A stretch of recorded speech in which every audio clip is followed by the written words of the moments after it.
It's Saturday, February 18th, 2023. I'm TC Kirkham, and this is the Kirkham Report.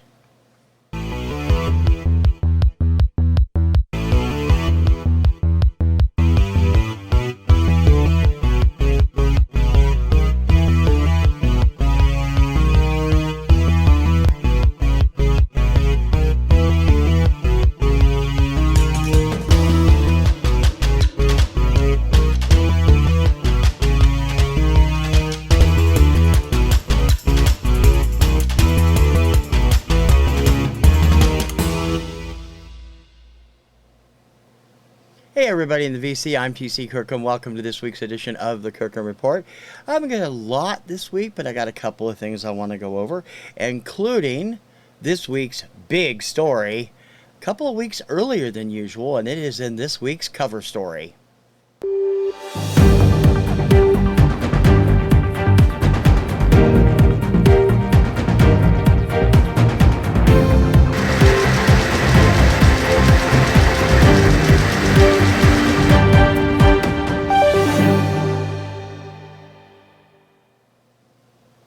So, unexpectedly on Thursday, Record Store Day dropped the list of records that will be released on April 22nd for Record Store Day 2023. Usually comes out the first week in March, so it's a little bit early this year. And I see a lot of people in the vinyl community out there going, "Oh my God, this is the best Record Store Day list ever."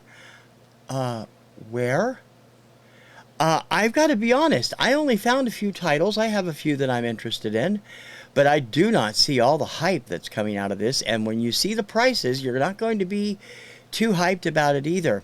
Record Store Day prices have been creeping up for the last several years. I wasn't really involved until 2021 when I hit my first real Record Store Day period. All of it was then governed by what was going on in the country. A lot of it was done, mail order or later because of various issues. But this year's list is shorter than usual, and there's a lot on it that just doesn't interest me. Now, everybody's losing their mind about the Van Halen set. That's fine if you're into Van Halen, but I'm not. There's not a lot for pop fans out there. There's a ton for jazz fans. There's a ton for heavy metal fans. There's some for collectors of every little bit, like little tiny rarities and stuff. But for actual pop fans, there's not as much as there has been in the past.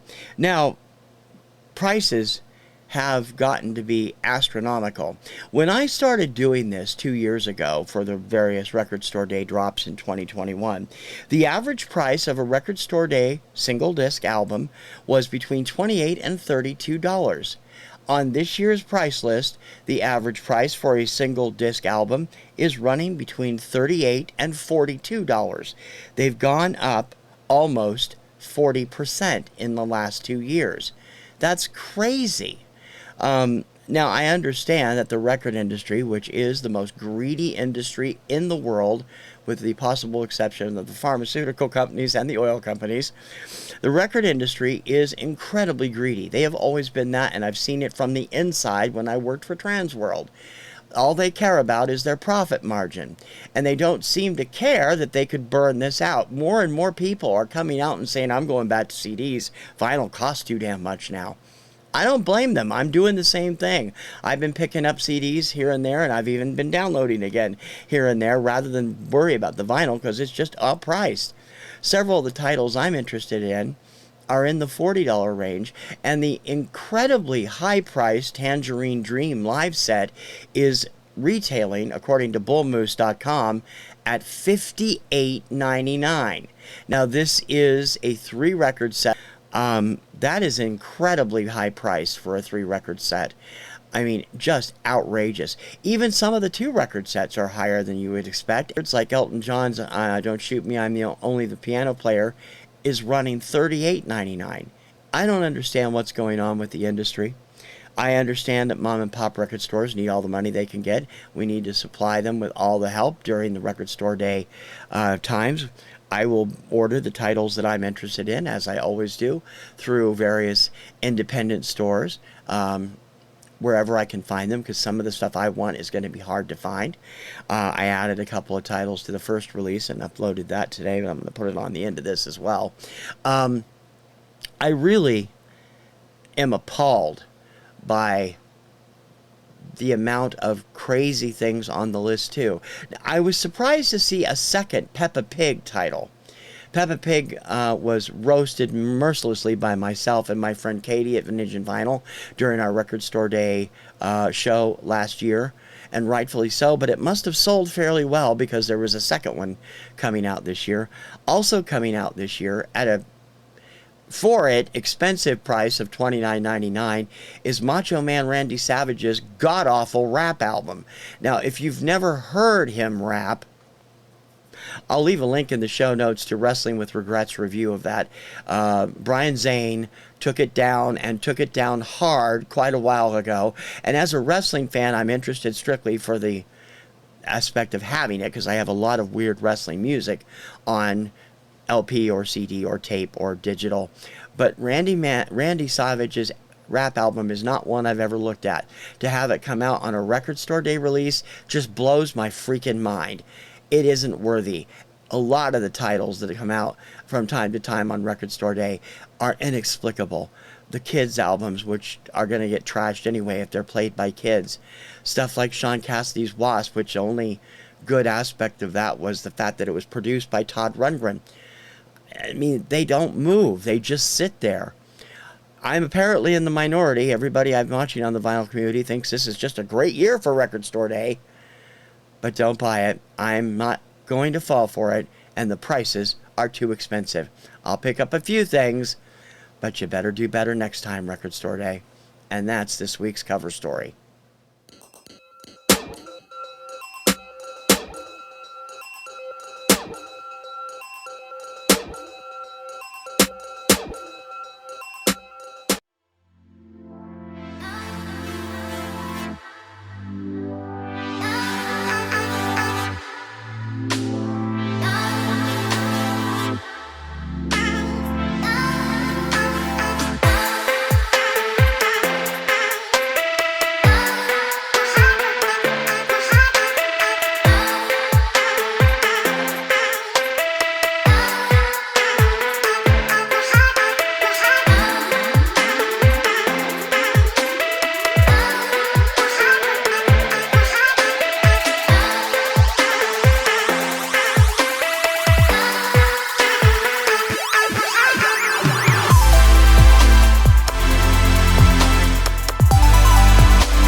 Legendary songwriter Burt Bacharach passed away on February 8th, just about 10 days ago as I'm recording this.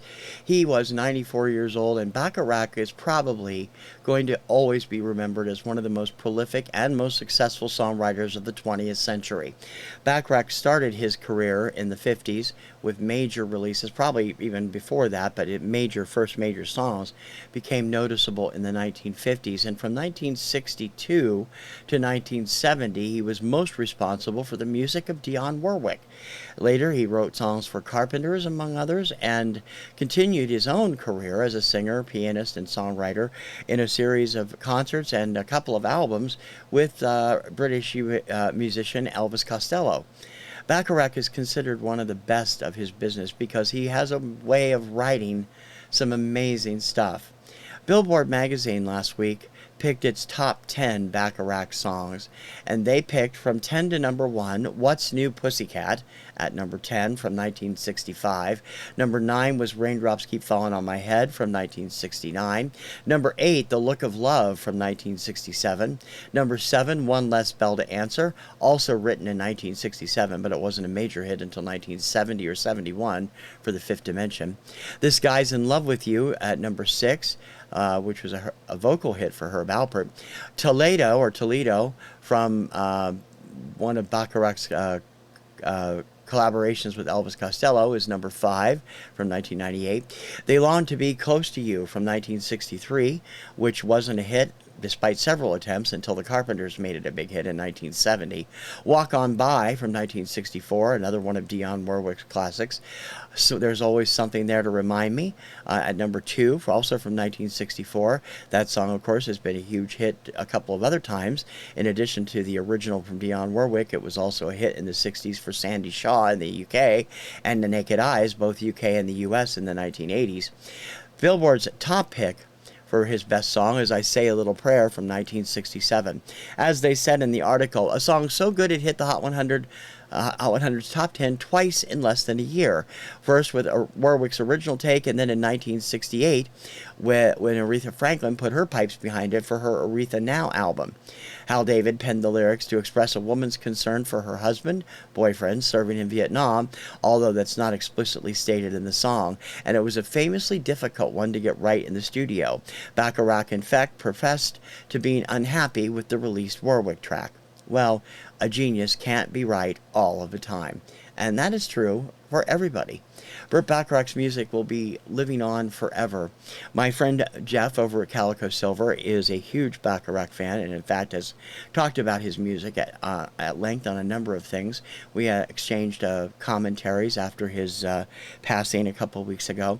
And Jeff and I are in agreement that Bacharach and Hal David both got shafted by the 1973 Lost Horizon project. Of course, Lost Horizon was a huge bomb at the box office, but the music produced by it went on to become staples on beautiful music channels. My wife still derides Oh, the World is a Circle, which is one of my favorite songs by Bacharach.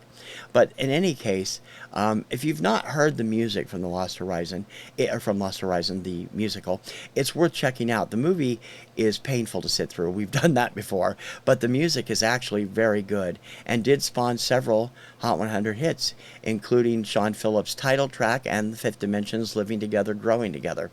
Bacharach's legacy will always live on, and he will be sorely missed by everyone on the planet.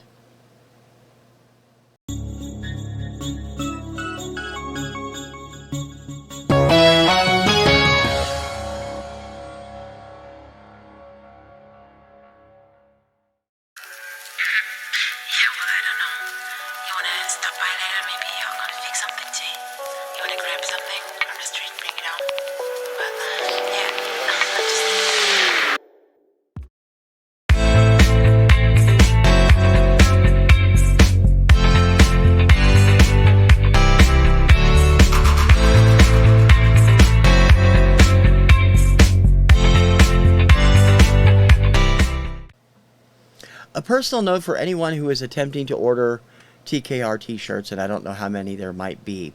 There is a problem right now with those shirts. I'm looking into it. I'm not the only person that's having difficulties with Teespring right now. Seems to be a problem over there, and I've got them looking into it. But I'm going to hold off on saying, I ask you if you are planning to order one, please hang in there. and you'll be able to order them again in the near future. But I am going to be relocating that to a different service, I think, just because it seems to be having some issues. But I appreciate your interest, and I do give away a t-shirt every now and then, and I haven't been able to do that because the ones I've ordered, which were supposed to be here weeks ago, are still not here. So you know, we're going with what we can, but I'm just sitting here hoping that you will eventually order a t-shirt, but not at the moment. I'll keep you updated.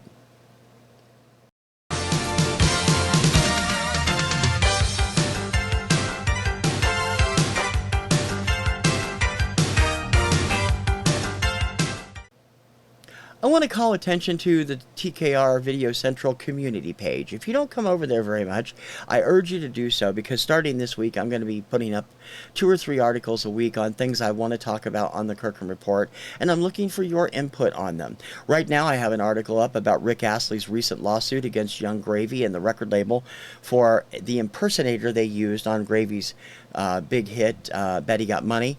I'm interested in what you think about that, so please take a look at the community page, watch the video, and leave me your thoughts in a comment. I'm going to be doing that a lot, dropping some polls, doing some discussions and stuff, so you want to make sure you're always checking in on the TKR Video Central community tab, because you are going to have your chance to put input into stuff I'm talking about, and I'd really appreciate it if you did so.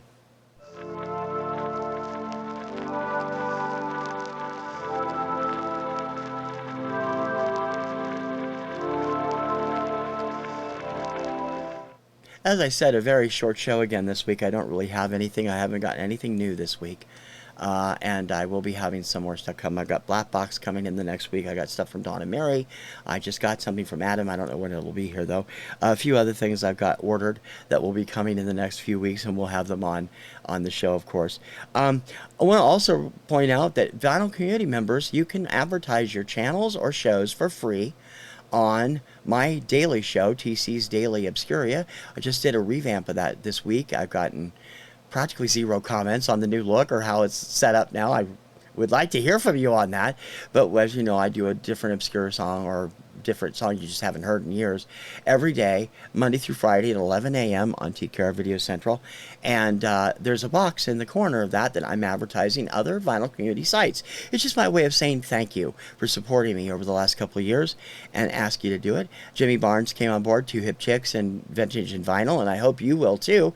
It's super easy to do. Just send me a graphic, rectangular graphic with the name of your channel, the name of the YouTube channel, your name, and the show. If you want to throw a picture in there, you can do that as well, and I will slip it into the rotation.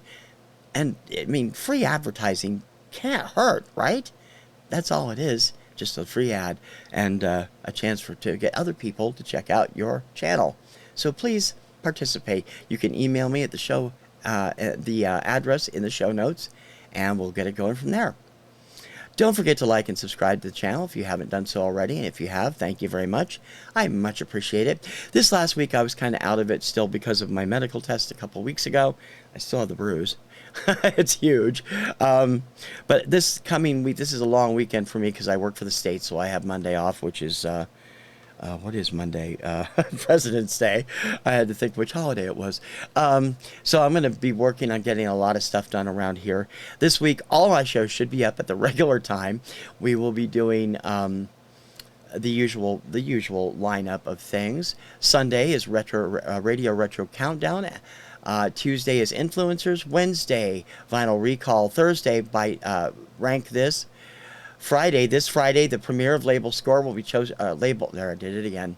I knew that was going to happen. Label Nova. The show will be covering Chelsea records on this first show. And, of course, next Saturday, the Kirkham Report, all at 4 p.m. Eastern, wherever they, if you're not in the Eastern time zone, add it and figure it out for yourself. It's 1 o'clock Pacific, and I think it's 7 o'clock UK time. I'm not sure. But I hope you'll check out all those shows, and by all means, drop a comment on all of them as well, because I love talking to you. I'm trying to answer the comments within a day now. I'm just really trying to. It's so hard to do with I have a couple of other projects I haven't talked about much that'll be coming up in the near future. And Also want to remind you that a week from Monday, the date is going to be February 27th, Monday at 6 p.m. on TKR Video Central. Dawn and I will be here from our latest Finding Your Music Mojo live chat. We will be talking about radio, what you remember about radio, your favorite memories of top 40 radio, country radio, R&B radio, whatever you have, and how it sounds so much different today than it did as a child. It may be a long show because we have a lot of radio memories to talk about, and that's coming up on Monday, February, what did I say, 28th? February 27th at 6 p.m. Eastern on Finding Your Music Mojo with TC and Dawn right here on TKR Video Central. Until next week, when I have a feeling I'm going to have lots to do, I have a lot of subjects I'm going to be talking about on the community page, and I'm going to be bringing those into this show. I hope you'll be checking them all out. And don't forget to check the community page, by the way, if you haven't. I know I already told you that early in the show, but I got lots of going on there. For the Kirkham Report, I'm TC Kirkham. I will see you soon. Ciao, baby.